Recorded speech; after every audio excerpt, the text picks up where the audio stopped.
وَإِذَا سَأَلَكَ عِبَادِي عَنِّي فَإِنِّي قَرِيب، اور جب میرے بندے ہیں نبی آپ سے میرے بارے میں پوچھیں تو انہیں بتا دیجئے میں قریب ہی ہوں۔ یہ بڑا ہی انقلابی تصور ہے جو قرآن دے رہا ہے۔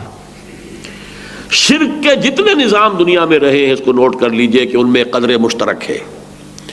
کچھ چالاک ہوشیار عیار لوگوں نے یہ فلسفہ تراش لیا، خدا پرماتما گاڈ وہ بہت دور بہت دور بہت دور، پاک منزہ، تم ناپاک، گندگی کا ڈھیر، گندگی کی پوٹ، گندگی کی گانٹھ، تمہاری بات وہاں تک نہیں پہنچ سکتی، تمہاری رسائی ممکن ہی نہیں، تم اس سے ہم کلام ہو ہی نہیں سکتے۔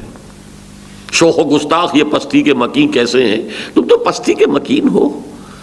ہاں دیکھو یہ دیوتا ہے، یہ اصل میں ایک ہے معبود ہے، اس کا یہ بت جو ہے یہ در حقیقت اس کا مظہر ہے، اس کا اس سے تعلق ہے، اور ہم اس کے پروہت ہیں، پجاری ہیں۔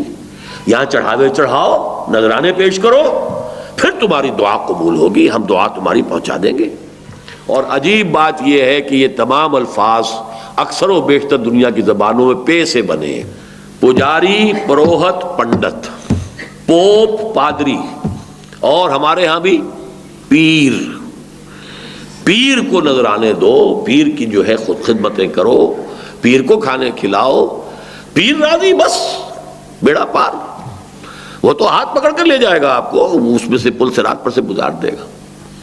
اس کی نفی ہے جو قرآن کرتا ہے، جس کو اقبال نے کہا تھا کہ کیوں خالق و مخلوق میں حائل رہے پردے، پیرانے کلیسا کو کلیسا سے اٹھا دو۔